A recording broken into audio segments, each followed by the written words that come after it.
ಅವರು ಈ ಮಾಸದ ಬಗ್ಗೆ ಹೇಳಿದರು. ಈ ಮಾಸ ಕೇಳುವ ಮಾಸ, ಶ್ರಾವಣ ಮಾಸ ಅಂತ ಹೇಳಿ. ಬಹುತೇಕ ನಮ್ಮ ವಿಶ್ವದಲ್ಲಿ ಅನೇಕ ರಾಜ್ಯಗಳು ಬರ್ತವೆ, ದೇಶಗಳು ಕೂಡ ಬರ್ತವೆ. ಆದರೆ ಏನು ವಿಶೇಷ ಅಂತಂದರೆ, ಈ ದೇಶದ ಒಳಗಡೆ ಬರುವಂಥ ಎಲ್ಲ ರಾಜ್ಯಗಳ ನಕಾಶೆಯನ್ನು ನೋಡಿದರೆ ಒಂದೊಂದು ಆಕಾರದಲ್ಲಿ ಇರ್ತದೆ. ನೀವು ನಮ್ಮ ರಾಜ್ಯದ ನಕಾಶೆಯನ್ನು ನೋಡಿದಾಗ ಯಾವ ರೀತಿ ಇದೆ ಅಂತಂದರೆ, ಅದು ಕಿವಿ ಆಕಾರದಲ್ಲಿದೆ. ಗಮನಿಸಿದ್ದೀರ ನೀವು ಯಾರಾದರೂ? ನಮ್ಮ ರಾಜ್ಯದ ನಕಾಶೆ ಅದು ಕಿವಿಯ ಆಕಾರದಲ್ಲಿದೆ. ಮತ್ತು ಇದಕ್ಕೆ ಕರ್ನಾಟಕ ಅಂತ ಕರೀತಾರೆ. ಕರ್ನಾಟಕ ಅಂತ ಯಾಕೆ ಕರೀತಾರೆ ಅಂತಂದರೆ, ಕರ್ಣಾಕೃತಿ ಇತಿ ಕರ್ನಾಟಕ, ಕಿವಿಯ ಆಕಾರದಲ್ಲಿದೆ. ಅಷ್ಟೇ ಅಲ್ಲ, ಹೆಚ್ಚಾಗಿ ಕೇಳುವಂಥ ಜನ ವಾಸಿಸುವಂಥ ರಾಜ್ಯ ಯಾವುದು ಅಂತಂದರೆ ಕರ್ನಾಟಕ ರಾಜ್ಯ ಅಂತ ಹೇಳಿ ಬರೆದುಕೊಂಡು ಬರ್ತಾರೆ. ಕರ್ನಾಟಕ ರಾಜ್ಯ ಅಂತ ಹೇಳಿ. ನೀವು ಇಲ್ಲಿ ಸೃಷ್ಟಿಯಾಗಿರುವಂಥ ವಚನ ಸಾಹಿತ್ಯಗಳಾಗಿರ್ಬೋದು, ದಾಸ ಸಾಹಿತ್ಯ ಆಗಿರ್ಬೋದು, ಪುರಾಣಗಳಾಗಿರ್ಬೋದು, ಚರಿತ್ರೆಗಳಾಗಿರ್ಬೋದು, ಬಹುತೇಕ ಯಾವ ರಾಜ್ಯಗಳಲ್ಲಿಯೂ ಕೂಡ ಅಷ್ಟು ನೋಡಲಿಕ್ಕೆ ಸಾಧ್ಯ ಆಗೋದಿಲ್ಲ. ಈಗ ತಮಿಳುನಾಡಿದೆ, ಆ ತಮಿಳುನಾಡನ್ನು ದೇವಾಲಯಗಳ ನಗರಿ ಅಂತ ಹೇಳಿ ಕರಿತೇವೆ. ಆದರೆ ನೆನಪಿರಲಿ, ರನ್ನ ಪಂಪರಂತಹ ಮಹಾಕವಿ ಹುಟ್ಟಿದಂತಹ ಭೂಮಿ ಯಾವುದು ಅಂತಂದರೆ ನಮ್ಮ ಕರ್ನಾಟಕ. ಬಸವಾದಿ ಶಿವಶರಣರು ಹುಟ್ಟಿದಂಥ ನಾಡು ಯಾವುದು ಅಂತಂದರೆ ನಮ್ಮ ಕರ್ನಾಟಕ. ಕನಕದಾಸರು ಹುಟ್ಟಿದಂಥ ನಾಡು ಯಾವುದು ಅಂತಂದರೆ ನಮ್ಮ ಕರ್ನಾಟಕ. ಹೇಮರೆಡ್ಡಿ ಮಲ್ಲಮ್ಮ ಹುಟ್ಟಿದಂಥ ನಾಡು ಯಾವುದು ಅಂತಂದರೆ ಕರ್ನಾಟಕ. ಅಷ್ಟೇ ಅಲ್ಲ, ಜಗತ್ತಿಗೆ ಮೊಟ್ಟ ಮೊದಲ ಕವಿಯತ್ರಿ ಅಂತ ಕರೆಸಿಕೊಂಡಂಥ ಅಕ್ಕ ಮಹಾದೇವಿ ಹುಟ್ಟಿದ ನಾಡು ಯಾವುದು ಅಂತಂದರೆ ಕರ್ನಾಟಕ. ಕೇಳುವಂಥ ಜನ ನಾವೆಲ್ಲರೂ ಕೂಡ ಕರ್ನಾಟಕದವರು. ಅದಕ್ಕಾಗಿ ನಮ್ಮ ನಾಡಿನಲ್ಲಿ ಅನೇಕ ಮಾಸಗಳನ್ನು ನೋಡ್ತೀವಿ. ಒಂದೊಂದು ಮಾಸದ ಇತಿಹಾಸವೂ ಕೂಡ ಒಂದೊಂದು ರೀತಿ ಇದೆ. ಶ್ರಾವಣ ಮಾಸದ ಇತಿಹಾಸ ಏನು ಅಂತಂದರೆ, ಕೇಳುವಂಥ ಸಂಸ್ಕೃತಿಯನ್ನು ನಾವು ಕಲಿಬೇಕು ಅಂತ ಹೇಳಿ ನಮ್ಮ ಹಿರಿಯರೆಲ್ಲರೂ ಕೂಡ ಆ ಮಾರ್ಗವನ್ನು ನಮಗೆ ಹಾಕಿಕೊಟ್ಟಿದ್ದಾರೆ. ಇನ್ನೂ ಒಂದು ವಿಶೇಷ ಏನು ಅಂತಂದರೆ, ಶ್ರಾವಣ ಮಾಸದಲ್ಲಿ ಮಾತು ಕಡಿಮೆ ಇರಬೇಕು, ಹೆಚ್ಚಾಗಿ ಕೇಳಬೇಕು. ಯಾಕೆ ಮಾತು ಕಡಿಮೆ ಇರಬೇಕು ಅಂತಂದರೆ, ನಾಲಿಗೆ ಶುದ್ಧಿ ಆಗ್ತದೆ, ವಾಕ್ಶುದ್ಧಿ ಆಗ್ತದೆ.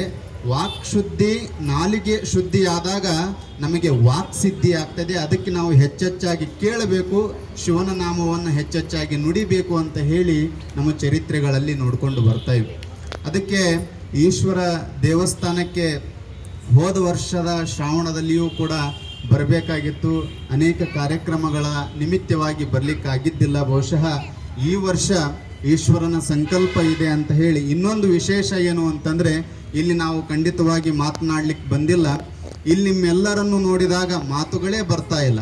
ಯಾಕಂದರೆ ಇದು ಅನೇಕ ಯುಗಗಳನ್ನು ನಾವು ನೋಡೀವಿ.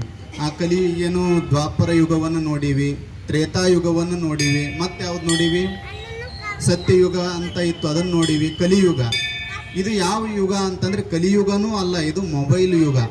ಮೊಬೈಲ್ಗಳನ್ನು ನೀವೆಲ್ಲ ಬಿಟ್ಟು ಬಂದಿರಲ್ಲ. ಇದು ಯಾವ ಶಕ್ತಿ ಅಂತಂದರೆ, ಕೊಪ್ಪಳದಲ್ಲಿ ನೆಲೆಸಿರುವಂಥ ಗವಿಸಿದ್ದೇಶನ ಶಕ್ತಿ ಮತ್ತು ಈಶ್ವರನ ಶಕ್ತಿ ಎನ್ನುವಂಥದ್ದನ್ನು, ಆ ಶಕ್ತಿ ನಿಮ್ಮೆಲ್ಲರನ್ನ ಇಲ್ಲಿ ಬರಮಾಡಿಕೊಂಡಿದೆ ಎನ್ನುವಂಥ ಮಾತುಗಳನ್ನು ಹೇಳಬೇಕಾಗ್ತದೆ. ಅದಕ್ಕೆ ಒಬ್ಬ ಕವಿ ಹೇಳ್ತಾನೆ, 100 ವರ್ಷ ನೆರಳಾಗಿ ನಿಂತ ಮರ ತೊಲೆಯಾಗಿ ಉಳಿಯಿತು 1000 ವರ್ಷ, 100 ವರ್ಷ ಆಳಿದ ಅರಸ ಹೆಣವಾಗಿ ಉಳಿಯಲಿಲ್ಲ 3 ನಿಮಿಷ ಅಂತ ಹೇಳ್ತಾನೆ. ನಮ್ಮ ಎಲ್ಲರ ಬದುಕು ಕೂಡ ಬಹಳ ಕ್ಷಣಿಕವಾಗಿರುವಂಥದ್ದು. ನಿನ್ನೆ ಆಗಿರುವಂತಹ ಭೂತಕಾಲ, ನಾಳೆ ನಡೆಯುವಂಥ ಭವಿಷ್ಯತ್ ಕಾಲ, ಇದ್ಯಾವುದೂ ಕೂಡ ನಮಗೆ ತಿಳಿದಿಲ್ಲ. ಇವತ್ತೇನು ನಾವು ಈ ಕ್ಷಣದಲ್ಲೆಲ್ಲ ಪಾಲ್ಗೊಂಡಿದ್ದೇವಲ್ಲ, ಇದು ಮಾತ್ರ ನಮಗೆ ಏನು ಸುಕಾಲ ಅಂತ ಹೇಳಿ, ಇದು ಒಳ್ಳೆಯ ಕಾಲ ಅಂತ ಹೇಳಿ. ಅದಕ್ಕೆ ದೇವ ಮಂದಿರ ಭಜನೆ, ಪೂಜೆ ಪ್ರಸಾದಗಳು, ಜೀವನದ ಅಲಂಕಾರ, ಮನಸ್ಸಿನ ಉದ್ಧಾರ. ನಾವು ಯಾಕೆ ಪೂಜೆ ಮಾಡಬೇಕು? ಯಾಕೆ ನಾಮಾವಳಿಗಳನ್ನು ಹೇಳಬೇಕು? ಯಾಕೆ ರುದ್ರಾಭಿಷೇಕವನ್ನು ಮಾಡಬೇಕು?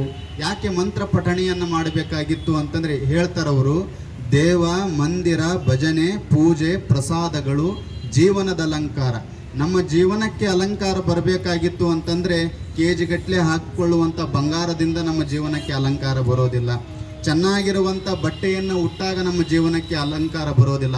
ಅಥವಾ ಸ್ನೋ ಪೌಡರ್ ಏನು ಇವೆಲ್ಲ ಅದಾವಲ್ಲ, ಅವನ್ನೆಲ್ಲ ಹಚ್ಕೊಳ್ಳೋದ್ರಿಂದ ನಮ್ಮ ಜೀವನಕ್ಕೆ ಅಲಂಕಾರ ಬರೋದಿಲ್ಲ.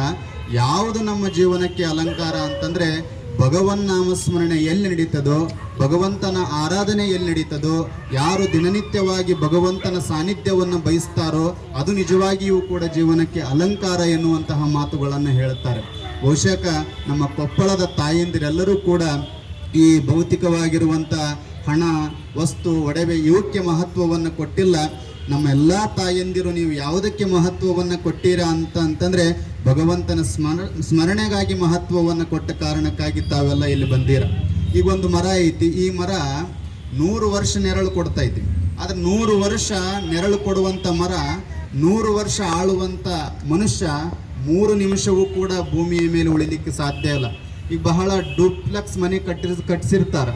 ಅವ್ರ ಮನೆ ಒಡೆಯ, ಮನೆ ಮಾಲೀಕ ಸತ್ರ ಅವನೆಲ್ಲಿಡ್ತಾರ, ಹೊರಗೆ ತೊಗೊಂಬಂದಿಡ್ತಾರ. ಅವನು ಕಟ್ಟಿಸಿದ ಮನೆಯೊಳಗೆ ಅವನಿಗೆ ಇರಕ್ಕೆ ಜಾಗ ಇರೋದಿಲ್ಲ. ಇಷ್ಟು ಕ್ಷಣಿಕವಾಗಿರುವಂಥ ಕಾಲ ಇದು, ಏನು ಬದುಕಿದು. ಅದಕ್ಕೆ 100 ವರ್ಷ ನೆರಳಾಗಿ ನಿಂತ ಮರ ತೊಲೆಯಾಗಿ ಉಳಿಯಿತು 100 ವರ್ಷ ಆಳಿದ ಅರಸ ಹೆಣವಾಗಿ ಉಳಿಯಲಿಲ್ಲ 3 ನಿಮಿಷ ಅಂತ ಹೇಳ್ತಾರೆ. ಅದಕ್ಕೆ ನಮ್ಮ ಶರಣರು ಹೇಳ್ತಾರೆ, ವ್ಯಾಧನೊಂದು ಮೊಲವತ್ತಂದರೆ ಸಲುವ ಹಾಗಕ್ಕೆ ಬಿಲುವರಯ್ಯ. ಯಾವುದಾದ್ರೂ ಒಬ್ಬ ಬೇಟೆಗಾರ ಯಾವುದೋ ಒಂದು ಮಾಂಸದ ತುಂಡನ್ನು ತಂದರೆ ಅದನ್ನು ತೆಗೆದುಕೊಳ್ಳಲಿಕ್ಕೆ ನಾ ಮುಂದು ನೀ ಮುಂದು ಅಂತ ಬರ್ತಾರೆ. ನೆಲವನ್ನು ಆಳುವಂಥ ರಾಜ, ಆ ರಾಜ ತೀರಿಕೊಂಡಾಗ 5 ನಿಮಿಷ ಈ ರಾಜನ ಶವವನ್ನು ಮನೆಯೊಳಗೆ ಇಟ್ಕೊಳ್ರಿ ಅಂತಂದ್ರೆ ಯಾರಾದರೂ ಮುಂದೆ ಬರ್ತಾರೇನು ಅಂತ ಹೇಳಿ ಪ್ರಶ್ನೆಯನ್ನು ಮಾಡ್ತಾರೆ ಅವ್ರು ನಮ್ಮ ಶರಣರು.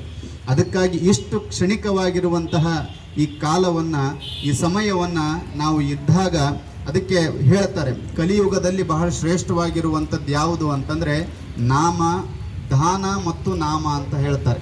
ಯಾರು ದಾನ ಧರ್ಮಗಳನ್ನು ಮಾಡ್ತಾರೋ, ಯಾರು ಭಗವಂತನ ನಾಮಸ್ಮರಣೆಯನ್ನು ಮಾಡ್ತಾರೋ ಅವರು ಮುಕ್ತಿಯನ್ನು ಪಡಿತಾರೆ ಎನ್ನುವಂತಹ ಮಾತುಗಳನ್ನು ಹೇಳ್ಕೊಂಡು ಬರ್ತಾರೆ.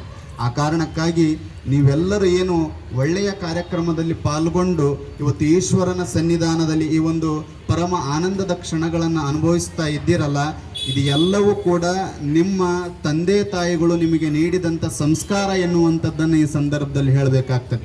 ಆ ಸಂಸ್ಕಾರವೇ ನಿಮ್ಮನ್ನು ಇಲ್ಲಿಗೆ ಬರಮಾಡಿಕೊಂಡಿದೆ ಎನ್ನುವಂತಹ ಮಾತುಗಳನ್ನು ಈ ಸಂದರ್ಭದಲ್ಲಿ ಹೇಳಿ, ಈಶ್ವರ ದೇವಸ್ಥಾನದ ಬಗ್ಗೆ ನೋಡ್ತಾ ಇರ್ತೀವಿ. ನಮ್ಮ ತಾಯಂದಿರಾಗಿರ್ಬೋದು, ಈ ಪಲ್ಲಕ್ಕಿ ಉತ್ಸವ ಆಗಿರ್ಬೋದು, ಅನೇಕ ಕಾರ್ಯಕ್ರಮಗಳಲ್ಲಿ ಎಲ್ಲ ವಾಟ್ಸಪ್ಗಳಲ್ಲಿ, ಮೊಬೈಲ್ಗಳಲ್ಲಿ ನಾವು ನೋಡುತ್ತೇವೆ.